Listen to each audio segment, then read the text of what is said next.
Você não é quem você pensa que é. Esta não é uma provocação barata, nem um convite à descoberta de alguma identidade mais autêntica escondida nas profundezas da sua alma. É uma sentença de morte para a mais fundamental das suas crenças, a de que você existe. Durante milênios, a humanidade construiu civilizações inteiras sobre uma mentira ontológica tão básica que poucos se atrevem a questioná-la: o eu.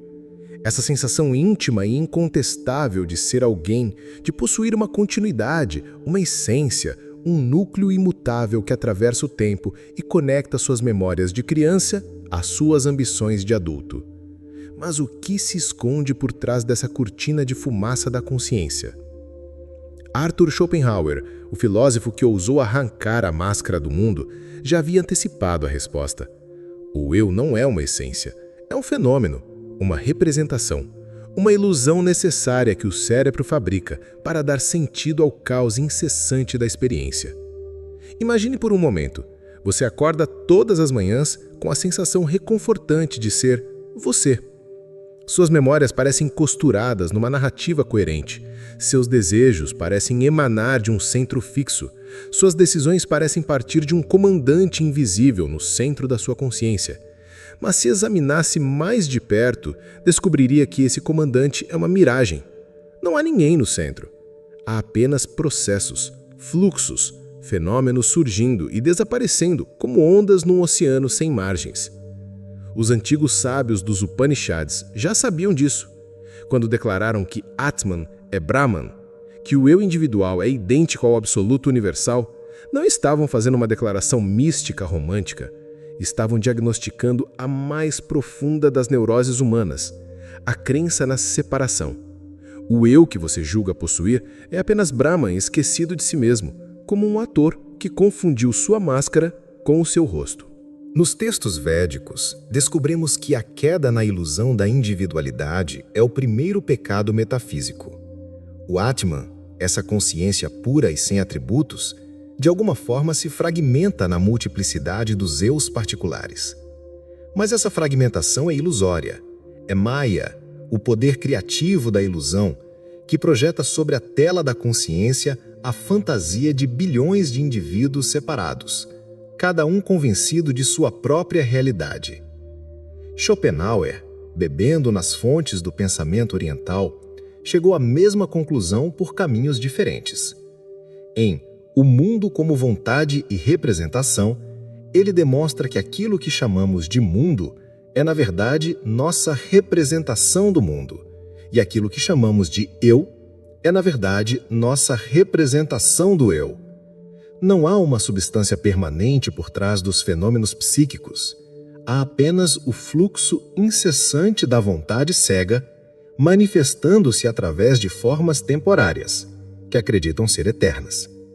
O nascimento do eu, portanto, é o nascimento da dualidade fundamental, sujeito e objeto, interior e exterior, eu e mundo. Essa divisão primordial é a primeira mentira que a consciência conta para si mesma. Como Tao Te Ching adverte, o Tao que pode ser nomeado não é o Tao eterno. No momento em que você se nomeia, se define, se pensa como algo específico, você já caiu na ilusão da separação. O cérebro, essa máquina de processamento de informações, na tentativa desesperada de organizar o caos sensorial, cria a ilusão de um observador fixo. Precisa de alguém para quem as coisas acontecem. Precisa de um palco para o drama da existência. E assim nasce o ego, não como uma realidade, mas como uma necessidade funcional, uma muleta ontológica para uma consciência que não consegue lidar com sua própria impermanência. Mas toda muleta, quando usada por tempo demais, acaba se tornando uma prisão. O eu, inicialmente útil, transforma-se no algoz da própria consciência que o criou. E é aqui que a jornada realmente começa, porque reconhecer a natureza ilusória do eu não é apenas um exercício intelectual. É o primeiro passo numa descida vertiginosa ao abismo da própria inexistência. Maya, a palavra sânscrita que designa a ilusão cósmica. Não se trata de uma mentira qualquer, mas da mentira fundamental que constitui toda a realidade fenomênica. Maya é o poder pelo qual o uno se manifesta como múltiplo. O eterno se expressa como temporal. O absoluto se disfarça de relativo. E você, caro observador, está completamente imerso nela. Schopenhauer, com sua precisão cirúrgica, traduziu Maya para a linguagem ocidental. O mundo como representação. Tudo aquilo que você percebe, sente, pensa e experimenta não é a realidade em si, mas apenas a maneira como sua consciência individual representa a realidade para si mesma. Você nunca tocou o mundo real. Você apenas navegou pelas suas próprias projeções mentais, acreditando que elas eram a verdade. Considere por um momento a totalidade da sua experiência. Cada cor que você vê é uma interpretação do seu cérebro para ondas eletromagnéticas. Cada som que você ouve é a tradução neurológica de vibrações no ar. Cada emoção que você sente é um coquetel químico interpretado pela sua consciência como significado. Você nunca saiu da própria cabeça, nunca teve acesso direto ao mundo, viveu sempre dentro da sua representação do mundo. Mas a ilusão vai mais fundo. Não é apenas o mundo exterior que é a representação. Você mesmo é representação. Esse senso de identidade, essa narrativa coerente que você chama de minha vida, essa sensação de continuidade entre o bebê que você foi e o adulto que você é, tudo isso é uma história que sua mente conta para si mesma a cada momento. Uma ficção tão bem construída que você esqueceu que é ficção. Os Upanishads são impiedosos nessa questão. Quando declaram que o mundo é Maya, não estão fazendo uma afirmação metafísica abstrata. Estão diagnosticando a condição humana. Estamos presos numa teia de ilusões que nós mesmos tecemos. Cada pensamento, cada memória, cada projeção de futuro é um fio a mais nessa teia. E quanto mais lutamos para nos libertar, mais nos enredamos. O taoísmo oferece uma perspectiva ainda mais radical. Lao Tse afirmava que o Tao que pode ser falado não é o Tao verdadeiro. Toda linguagem, todo conceito, toda tentativa de aprender a realidade através do pensamento é uma traição à própria realidade. No momento em que você diz, eu sou, você já mentiu. Porque aquilo que você realmente é não pode ser capturado pela linguagem, não pode ser definido pelo pensamento, não pode ser possuído pela consciência. Aqui reside a primeira ruptura psicológica profunda. Perceber que toda a sua vida foi construída sobre uma mentira ontológica. Não uma mentira moral. Você não é um mentiroso, mas uma mentira estrutural, arquitetônica, fundacional. Sua própria existência como indivíduo separado é uma ilusão mantida pela força do hábito mental. Schopenhauer comparou a condição humana a de um homem que sonha e, dentro do sonho, tem a certeza absoluta de que está acordado. Toda a sua realidade onírica lhe parece sólida, consistente, verdadeira. Ele constrói projetos dentro do sonho, forma relacionamentos, sofre perdas, celebra conquistas, mas quando acorda, percebe que nada daquilo tinha a realidade que imaginava. Era apenas um jogo de sombras projetadas pela sua própria mente. A diferença é que, na vida desperta, não há despertar possível. Não há um nível mais real de consciência para o qual você possa escapar. Maya é total, a ilusão é completa. Você está condenado a viver dentro das suas próprias representações, sabendo que elas são representações, mas sem poder escapar delas. E é exatamente aqui que o sofrimento se torna inevitável. Porque o eu ilusório não sabe que é ilusório. Ele acredita em sua própria realidade com uma convicção que beira o fanatismo. E acreditando em si mesmo, ele quer, deseja, exige, luta pela sua perpetuação e expansão. Toda vez que a realidade frustra seus desejos, e ela sempre frustra, ele sofre. Toda vez que algo ameaça sua identidade, ele se desespera. Toda vez que a impermanência lhe mostra sua própria finitude, ele se revolta. O budismo chamou essa dinâmica de samsara, a roda interminável do sofrimento. Enquanto houver um eu para sofrer, haverá sofrimento. Enquanto houver alguém que deseja, haverá dor. Enquanto houver uma identidade para ser ameaçada, haverá medo. A única saída é não haver ninguém. Mas isso, como veremos, é mais fácil de dizer do que de realizar. Porque o eu ilusório não desiste facilmente de suas ilusões. Ele prefere sofrer a desaparecer. Por que insistimos na ilusão do eu? A resposta é devastadoramente simples, porque é dele que nasce o desejo. E o desejo, essa força magnética que nos arrasta pela existência, é simultaneamente a fonte de todo movimento e de toda dor. Schopenhauer havia compreendido isso com uma clareza que fere. Enquanto houver um eu que deseja, haverá sofrimento. Não como acidente, mas como necessidade. O ego não é apenas uma ficção inofensiva. É uma máquina de produção de sofrimento funcionando em tempo integral. Cada manhã, quando você desperta com a sensação reconfortante de ser você mesmo, está ativando um mecanismo que o torturará até o momento em que adormecer. E mesmo nos sonhos, ele continuará operando, fabricando dramas, criando conflitos, perpetuando a ilusão de que há alguém para quem as coisas acontecem. Observe o mecanismo com frieza científica. O eu deseja, porque essa é a sua natureza. Não pode não desejar. Mesmo quando acredita não querer nada, está desejando essa ausência de desejo. O desejo é sua assinatura ontológica, sua forma de provar para si mesmo que existe. Eu quero, logo, eu sou. Essa é a verdadeira fórmula da consciência individual. Mas todo desejo carrega em si as sementes da sua própria frustração. Por quê? Porque o desejo é, por definição, a consciência de uma falta. Você só deseja aquilo que não possui. E no momento em que obtém o que desejava, o desejo se extingue, levando consigo a sensação de existir que ele proporcionava.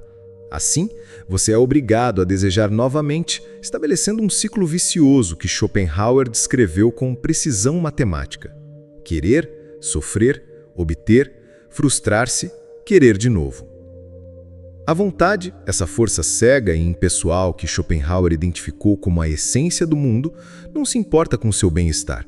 Ela não tem consciência, não tem compaixão, não tem propósito além da sua própria perpetuação. Você é apenas um de seus instrumentos temporários. Quando ela quer reprodução, você sente paixão amorosa e acredita que é por escolha própria. Quando ela quer sobrevivência, você sente medo e pensa que está sendo racional. Quando ela quer dominação, você sente ambição e imagina que está realizando seus sonhos. Mas o mais cruel é que você nunca obtém o que realmente deseja. Porque aquilo que você realmente deseja, inconscientemente, desesperadamente, é a sensação do próprio desejo. Você quer a paz, mas a paz só vem com a morte do eu. Você quer plenitude, mas a plenitude só é possível quando não há mais ninguém para se sentir vazio. Você quer ser feliz, mas a felicidade é justamente a ausência de alguém que possa ser feliz ou infeliz. Os Upanishads já haviam diagnosticado essa condição. O Atman individual, esquecido de sua verdadeira natureza, vive numa busca frenética por aquilo que nunca perdeu. É como um homem que procura seus óculos enquanto os usa. Ele corre de um lado para outro, pergunta a todos que encontra, revira a casa inteira, sem perceber que aquilo que procura está diante dos seus olhos o tempo todo. A diferença é que, no caso da busca espiritual, os óculos são os próprios olhos. Aquilo que você procura é aquilo que está procurando. O apego à própria identidade torna-se assim o combustível de todo o sofrimento. Cada vez que algo ameaça a sua autoimagem, você sofre. Cada vez que a realidade contradiz suas expectativas, você se frustra. Cada vez que o tempo lhe mostra sua impermanência, você se desespera. E quanto mais você tenta proteger e fortalecer sua identidade, mais vulnerável ela se torna. Aqui chegamos ao ponto mais perverso da armadilha moderna. As terapias de autoajuda, o desenvolvimento pessoal, o coaching, toda essa indústria bilionária da melhoria do eu não é uma solução. É uma intensificação do problema. Ao invés de questionar a existência do eu, ela o fortalece. Ao invés de dissolver a ilusão da identidade, ela a torna mais sofisticada. Ao invés de apontar para a raiz do sofrimento, ela oferece maneiras mais elegantes de sofrer. Seja você mesmo, dizem. Mas quem é você? Encontre sua verdadeira identidade, sugerem. Mas toda identidade é uma prisão. Realize seu potencial, encorajam. Mas todo potencial é uma nova forma de insatisfação. Essas abordagens são como prescrever mais álcool para curar o alcoolismo. Alimentam exatamente aquilo que fingem curar. O budismo compreendeu isso há mais de 2000 anos. A doutrina do anatta, o não-eu, não é uma teoria filosófica, é um diagnóstico médico. O eu é uma patologia, uma doença da consciência que se manifesta como a sensação de ser alguém. E enquanto houver alguém, haverá sofrimento. Não porque a vida seja cruel, mas porque a estrutura mesma da individualidade é incompatível com a paz. Schopenhauer chegou à mesma conclusão por caminhos diferentes. A negação da vontade, sua prescrição final para o sofrimento humano, não é uma atitude moral, é uma necessidade ontológica. Enquanto houver vontade, haverá eu. Enquanto houver eu, haverá desejo. Enquanto houver desejo, haverá dor. A única saída é a dissolução completa da estrutura que permite alguém sofrer. Mas isso nos leva a uma pergunta terrificante. Se o eu é uma ilusão, quem é que vai se libertar? Se a identidade é uma prisão, quem é que vai escapar? E se não há ninguém para sofrer, quem é que vai experimentar a liberdade? A resposta é ainda mais radical do que a pergunta. Ninguém vai se libertar, porque não há ninguém para ser libertado. A libertação é justamente a percepção de que nunca houve um prisioneiro. Chegamos ao ponto de não retorno. Reconhecer a natureza ilusória do eu é apenas o primeiro passo. O segundo, infinitamente mais difícil e perigoso, é a dissolução deliberada dessa ilusão. É a arte de desaparecer em vida. É a morte voluntária de tudo aquilo que você acreditava ser. As tradições contemplativas do Oriente desenvolveram tecnologias precisas para essa morte simbólica. Não se trata de suicídio físico. Isso seria apenas uma mudança de cenário dentro do mesmo sonho. Trata-se da morte metafísica, ontológica e existencial. A cessação gradual da sensação de ser alguém. No Vedanta, esse processo é chamado de realização do Atman. Mas não se engane, não é a descoberta de um eu verdadeiro escondido atrás do eu falso. É o reconhecimento devastador de que nunca houve um eu para ser verdadeiro ou falso. Atman é Brahman. Não significa que você é Deus. Significa que não há você. Há apenas Brahman, essa consciência pura e sem atributos, aparecendo momentaneamente como a ilusão de uma individualidade. O processo é descrito nos Upanishads com uma precisão cirúrgica. Primeiro, você se desidentifica do corpo grosseiro. Percebe que não é essa carne que envelhece, adoece e morrerá. Depois, desidentifica-se dos pensamentos. Reconhece que não é esse fluxo incessante de ideias, memórias e fantasias que sua mente produz. Em seguida, desidentifica-se das emoções. Compreende que não é essas reações químicas que interpretava como seus sentimentos. Finalmente, desidentifica-se até da própria consciência individual. E então, não há mais ninguém para continuar o processo. O budismo oferece uma abordagem ainda mais radical. A doutrina do sunyata, a vacuidade, afirma que não apenas o eu é vazio, mas que tudo é vazio. Não há substância em lugar nenhum. Não há essência a ser encontrada. Não há refúgio ontológico onde a consciência possa se esconder. A própria percepção da vacuidade é vazia. Aquele que percebe a vacuidade é vazio. A vacuidade da vacuidade é vazia. Isso não é niilismo, é muito pior. O niilismo ainda pressupõe alguém para quem nada tem sentido. A realização da vacuidade dissolve até mesmo esse alguém. Não há ninguém para ser nihilista. Não há ninguém para sofrer com a falta de sentido. Não há ninguém para celebrar a liberdade. Há apenas vazio, consciência de si mesmo. O taoísmo aponta para a mesma direção, através de uma abordagem mais poética. Retornar ao não nascido, diz Lao Tse, não significa voltar a um estado anterior, mas reconhecer que você nunca realmente nasceu. Aquilo que você chama de nascimento foi apenas o momento em que a ilusão da separação começou a se manifestar.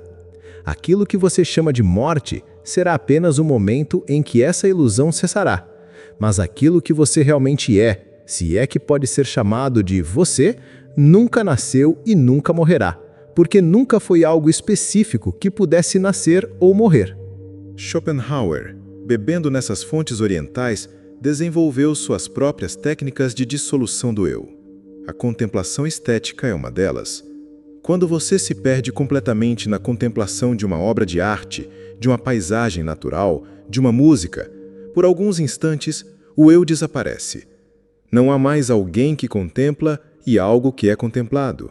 Há apenas contemplação pura, sem sujeito e sem objeto. Esses momentos são vislumbres da realidade sem eu.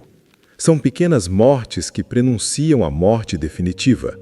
Neles, você experimenta o que é existir sem ser alguém e percebe que não apenas é possível, mas é infinitamente mais pacífico do que a agitação constante de ser uma pessoa. A meditação, em suas formas mais avançadas, é uma prática sistemática de autodissolução. Não é relaxamento, não é concentração, não é visualização. É o treinamento gradual da habilidade de não ser ninguém. Senta-se em silêncio, observa-se o surgimento dos pensamentos, das sensações, das emoções, sem se identificar com nenhum deles. Gradualmente, a sensação de ser um observador separado se desfaz. Há observação, mas não há observador. Há consciência, mas não há alguém consciente. O preço dessa libertação é mais alto do que qualquer um pode imaginar. Você perde sua própria face, deixa de ter uma história pessoal que faça sentido, abandona a ilusão do controle sobre sua própria vida, renuncia ao teatro social em que todos fingem ser alguém para outros que também fingem ser alguém, torna-se invisível no mundo obcecado pela visibilidade. Há um terror nessa dissolução que vai além de qualquer medo comum. Não é medo da morte física. Isso seria fácil. É o medo de descobrir que você nunca esteve vivo da maneira que imaginava. É o pavor de perceber que toda a sua biografia foi um romance de ficção que você escreveu sem saber que estava escrevendo. É o horror de reconhecer que não há ninguém para ter medo. Mas há também uma liberdade nessa dissolução que vai além de qualquer liberdade comum. Não é a liberdade de fazer o que se quer. Isso ainda pressupõe alguém que quer. É a liberdade de não ter que ser ninguém. É a paz de não ter que defender uma identidade. É o alívio de não ter que manter uma imagem. É o silêncio de não ter que sustentar uma narrativa pessoal. Os místicos de todas as tradições relatam esse estado com palavras paradoxais. Morri antes de morrer e descobri que não havia ninguém para morrer. Perdi-me tão completamente que não havia mais ninguém para se perder. Desapareci tão radicalmente que nem mesmo o desaparecimento restou. Schopenhauer chamou esse estado de negação da vontade. Não é uma atitude moral, mas uma transformação ontológica.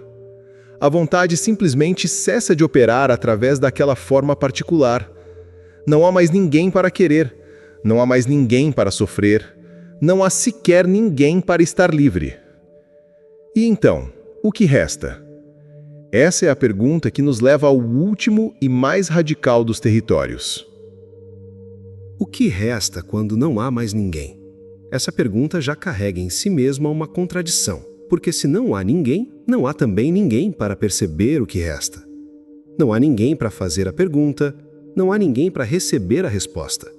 E, no entanto, aqui estamos, explorando o território impossível que se estende além da morte simbólica do eu.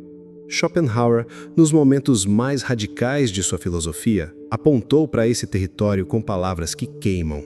Aquilo que resta após a completa eliminação da vontade é para todos aqueles que ainda estão cheios de vontade, certamente o nada. Mas, inversamente, para aqueles em que a vontade se voltou e se negou, este nosso mundo tão real é o nada. Você não é seus pensamentos. Nunca foi. Eles surgem e desaparecem na consciência, como nuvens no céu. O céu não é afetado pelas nuvens.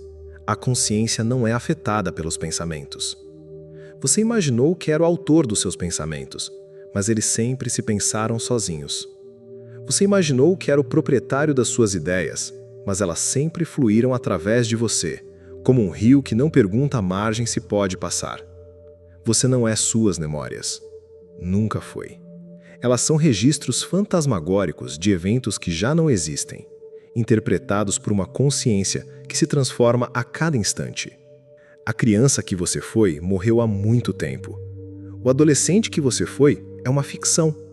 O adulto que você pensa ser é um personagem em constante mudança, interpretado por ninguém em particular. Suas memórias são os arquivos de pessoas que nunca existiram, guardados por alguém que também nunca existiu. Você não é seu corpo. Nunca foi. Ele é um processo, não uma coisa. Um fluxo de átomos em constante renovação. A cada 7 anos, cada célula do seu corpo é substituída. Onde está o corpo de 7 anos atrás? Onde estará o corpo de daqui a 7 anos?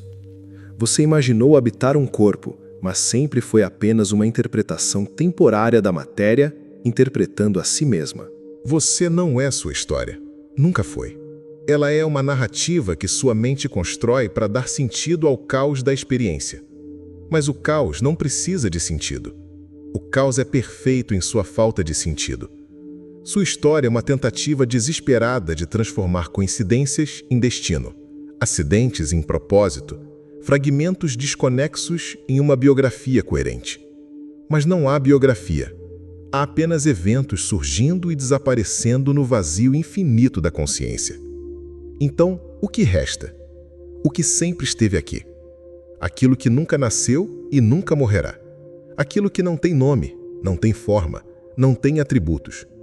Aquilo que os Upanishads chamaram de Brahma, que Lao Tse chamou de Tao, que Buda chamou de Sumiata, que Schopenhauer vislumbrou como a negação da vontade.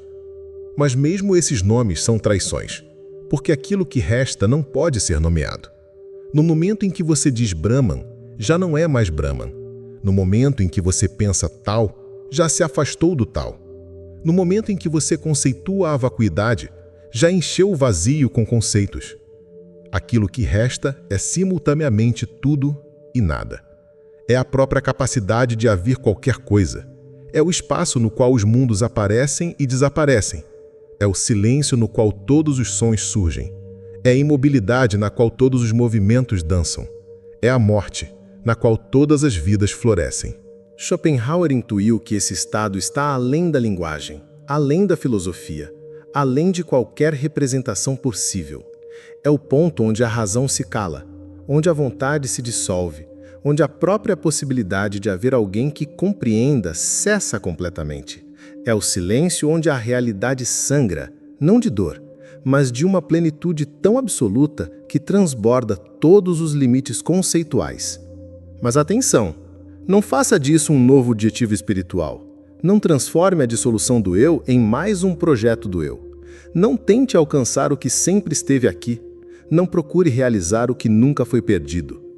Isso seria apenas uma nova forma de perpetuar a ilusão que você imagina querer dissolver. A verdade é que você nunca teve escolha nessa questão. O eu é uma ilusão independentemente de você acreditar ou não nele. A realidade é o que é, independentemente das suas representações sobre ela. A dissolução acontece ou não acontece, sem que haja alguém que possa forçá-la ou impedi-la. Você é, desde sempre, aquilo que imagina buscar. Você nunca saiu de casa, nunca se perdeu, nunca precisou ser encontrado. Há apenas 2 caminhos diante de você, se é que ainda há um você para escolher. Continuar a encenação, manter a comédia da identidade, perpetuar o teatro social da personalidade, fingir que há alguém para outros que também fingem ser alguém. Ou silenciar, desaparecer, deixar que a realidade seja real sem a interferência da sua interpretação. Permitir que a vida viva sem a supervisão da sua consciência individual. A primeira opção é mais fácil. A segunda é mais verdadeira. A primeira oferece companhia na ilusão compartilhada. A segunda oferece solitude na verdade absoluta. A primeira mantém você na prisão conhecida. A segunda dissolve tanto a prisão quanto o prisioneiro. Schopenhauer sabia que poucos escolheriam a segunda opção. A vontade de viver é forte demais. A ilusão do eu é reconfortante demais. O mundo como representação é interessante demais. Mas para aqueles raros que não conseguem mais sustentar a ficção, para aqueles que estão cansados de fingir ser alguém, para aqueles que preferiram a verdade devastadora à mentira consoladora, há esse caminho impossível. A arte de desaparecer em vida. E quando você desaparece completamente, quando não há mais ninguém para desaparecer, quando até mesmo o desaparecimento desaparece, o que resta é aquilo que sempre esteve aqui. Aquilo que você sempre foi, aquilo que nunca nasceu, nunca morreu, nunca se tornou alguém, nunca deixou de ser tudo. Aquilo que está lendo estas palavras agora, aquilo que nunca foi um leitor, mas no qual a leitura acontece. Aquilo que nunca foi um pensador, mas no qual os pensamentos surgem e se dissolvem. Aquilo que nunca foi uma pessoa, mas no qual a experiência de ser pessoa aparece como uma onda no oceano infinito da consciência. O Vedanta chama isso de Sat Chit Ananda, existência, consciência, bem-aventurança. Mas até mesmo estas palavras são tentativas desesperadas de capturar o incapturável. Aquilo que resta não é existência no sentido comum, porque não existe como uma coisa específica.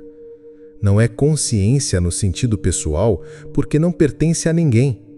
Não é bem-aventurança no sentido emocional, porque está além de qualquer estado particular.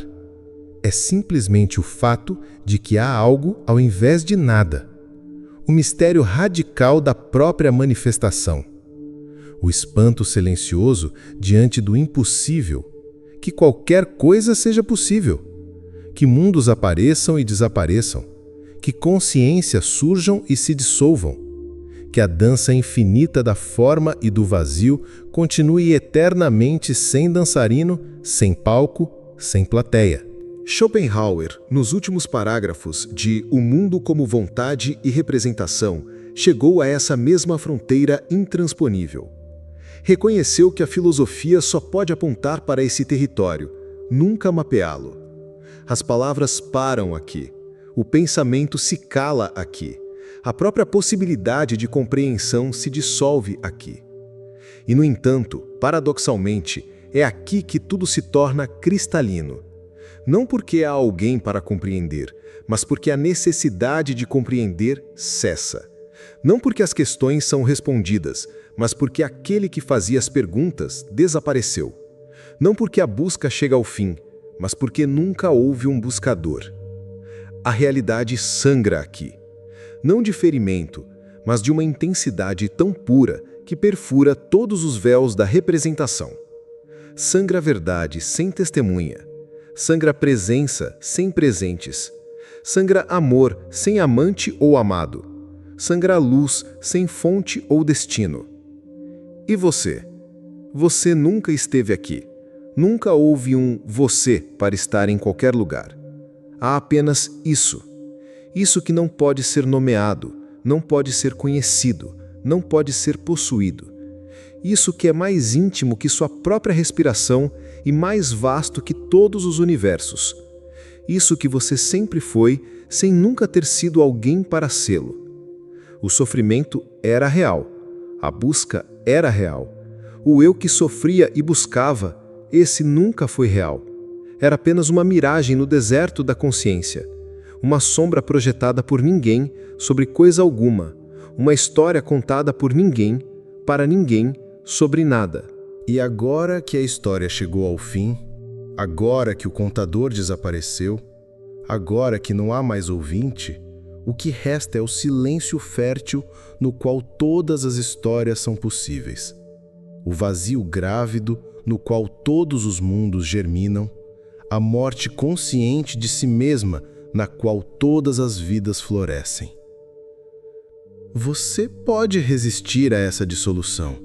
Pode agarrar-se aos fragmentos da sua identidade, pode insistir que é alguém, que tem uma história, que existe como uma entidade separada no universo.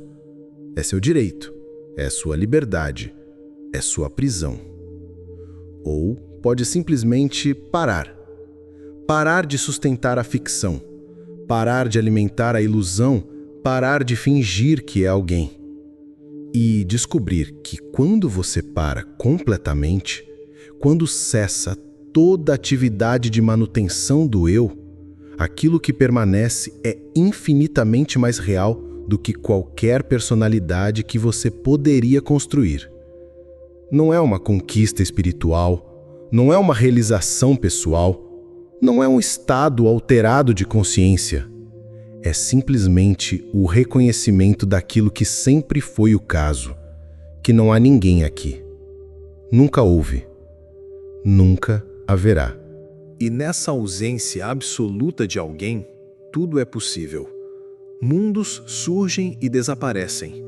Histórias se contam sozinhas. Consciências individuais aparecem como bolhas no oceano infinito. Acreditam por alguns instantes que são separadas, então se dissolvem de volta na unidade primordial. Você é uma dessas bolhas. Sempre foi. Mas a água da qual você é feito nunca deixou de ser oceano. A substância da sua individualidade nunca deixou de ser universal. A essência da sua separação nunca deixou de ser unidade. Schopenhauer viu isso. Os Upanishads viram isso. Buda viu isso. Lao Tse viu isso. Mas ver é uma palavra enganosa. Porque não há ninguém para ver. Há apenas isso se reconhecendo em si mesmo através da miragem temporária de perspectivas individuais. E quando essa miragem se dissolve, seja através da morte física, seja através da morte simbólica em vida, nada se perde. Porque nunca houve nada para ser perdido. A onda que desaparece no oceano não morre, simplesmente para de fingir que era separada da água. Este é o final da jornada que nunca começou, o término da busca que nunca teve um buscador, a chegada ao destino que nunca foi diferente do ponto de partida. Você sempre esteve em casa, nunca saiu. A jornada toda foi um sonho dentro do sonho de ser alguém. E agora, silêncio. Não o silêncio de quem se cala, mas o silêncio que nunca foi quebrado.